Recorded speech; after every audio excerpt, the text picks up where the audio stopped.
Every winter in the United States, over 20 million tons of salt is applied to our roads, and not one grain of it on our parking lot. This is not an anti-salt video. We like roads. But once road salt leaves the pavement, it doesn't just disappear, it relocates. When people hear road salt, they usually visualize rock salt, small granules of salt on the ice. A very optimistic viewpoint. But today, a large portion of road salt is actually liquid de-icing brine. That includes sodium chloride, calcium chloride, and magnesium chloride. All salts, none of them friendly. Dude, it's gone. Isn't that crazy? We just made liquid brine. The 20 million pounds of salt used on our roads per year includes liquid brine. What's changed is not the amount of salt, it's the delivery method. Unlike rock salt, liquid salt is already dissolved. It's already chemically active, which is rarely a positive development. It sticks to metal, it creeps into seams, it stays wet far longer than dry salt, like a guest who ignores social cues. Even when the road looks dry, corrosion activity can continue on the undercarriage of your vehicle, quietly, consistently,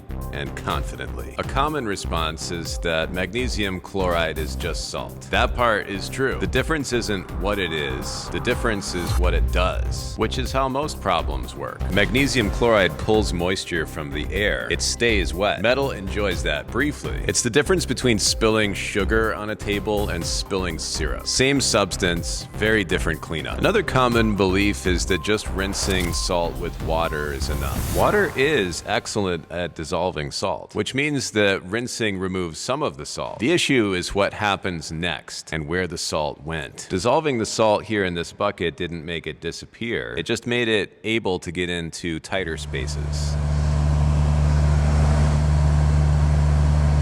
I present to you Exhibit A.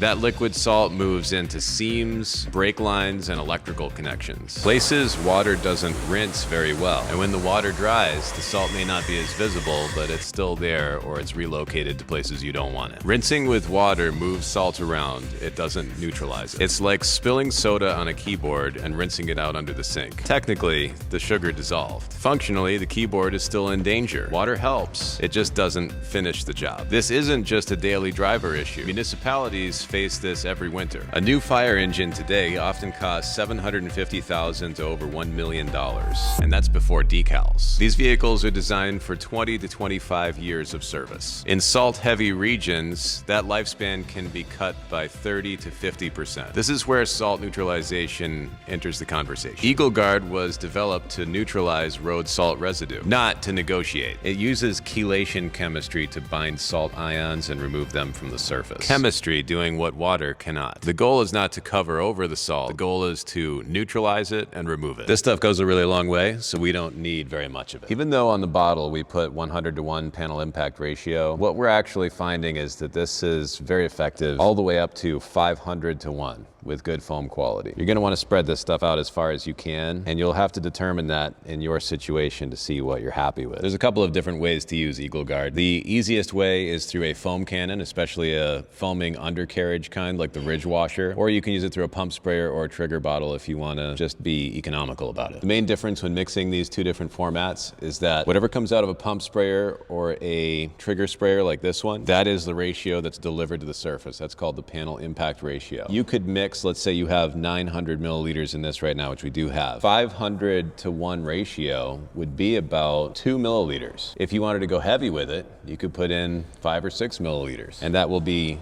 delivered to the surface. The foam cannons, on the other hand, also add water. You have the water in here that you're mixing into, but then the venturi that comes through here that draws the soap is only putting a little bit of soap into the water that's coming through here as well. So to hit a panel impact ratio of 500:1 in this, foam cannons generally draw around 20:1. If you are going to hit a 100:1 ratio, you'd want to cut it 4 parts water, 1 part Eagle Guard in here. If you're trying to hit 200:1, you would do about 8 parts water, 1 part Eagle Guard. And if you were trying to hit 500 to 1, then you would be around 16 to 1, 16 parts water, 1 part Eagle Guard. It's a little bit of a rodeo because foam cannons always have a knob on the top. The more you unscrew it, the more water this adds. The more you tighten it, the more soap is automatically added. The 20 to 1 factor that I'm thinking of is usually where this knob is tightened all the way. And so that's the maximum draw rate. If you wanted to be really fancy, you could not mix it at all. Unscrew this knob completely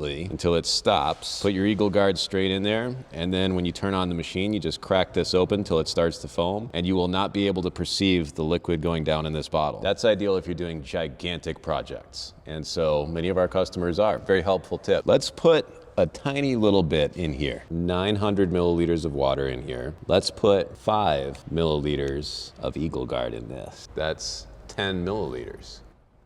And that will be plenty. I bet you anything that's gonna foam like you wouldn't believe. Before you start, you wanna blast all the ice off your vehicle like it killed your dog.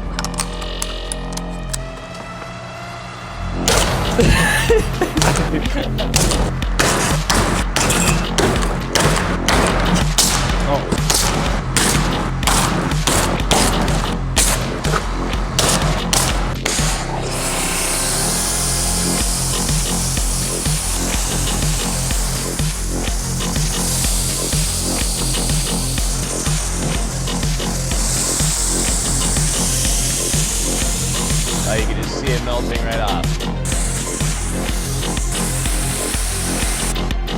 Look at the crazy way the foam breaks down on that rust over there.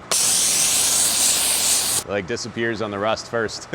That is some killer foam. 50 milliliters in 950 milliliters of water is like 20 to 1. This is where the Ridge washer really excels, is the foaming undercarriage attachment. How they do it with this format, I'll never know. They've got a soaper nozzle on the end of the foamer. It does all that we just saw. And then you can just plug this whole length on here like that. And that's why the bottle is angled weird. See how it's like got that pitch to it? It's so that it's always at a good operating angle. Heck yeah, bro. I'm using it rather heavily because I can. We gotta top this thing off again. So far we've used 50 milliliters of Eagle Guard, but I think that that's going on a little heavier than you would normally do it. Normally you just get it on the surface and you're good. One thing that I don't think people realize, Tyler, when we're working in here, we're not using the soap efficiently because we're moving around, taking the same shot multiple times to try and get a good one. That uses a little more soap. We like to show people them nice visuals, you know?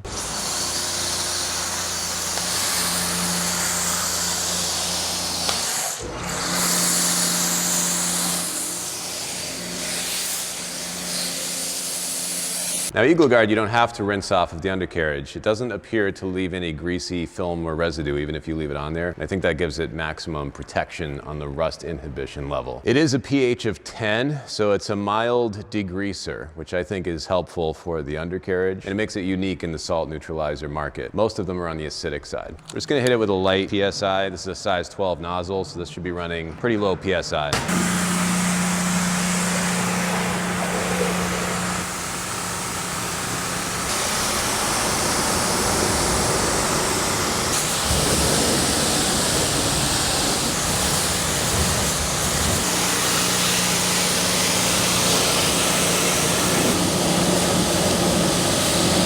We don't know what's happening underneath there over time. So let's apply this to some metal and find out. We're gonna need bare metal for this.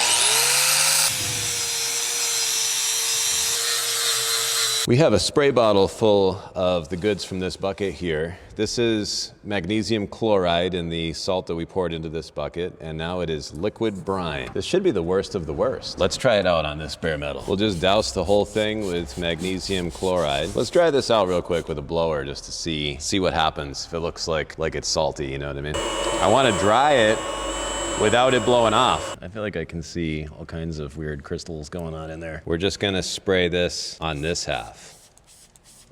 And now we wait and see.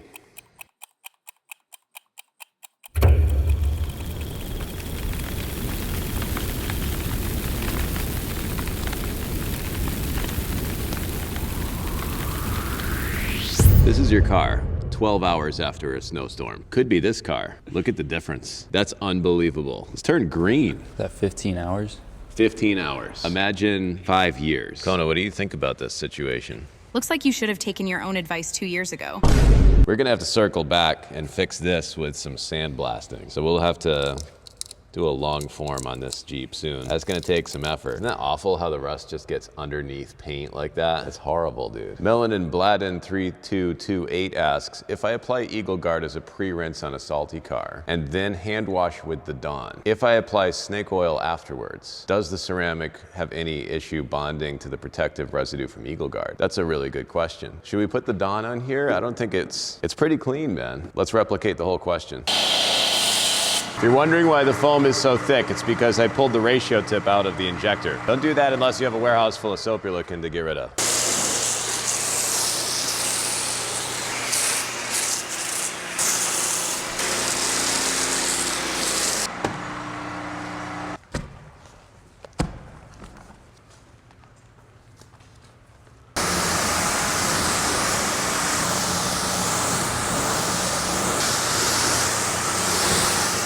As you can see here, neither Eagle Guard nor the Dawn leave any water sheeting behind. That's where snake oil comes in at this stage. Let's put our ratio tip back in there for snake oil so that we can do a more scientific measurement on how it works over the Eagle Guard and the Dawn. See the water behavior here? So we've got Eagle Guard, we washed it with the Dawn, it's good and clean. Now snake oil.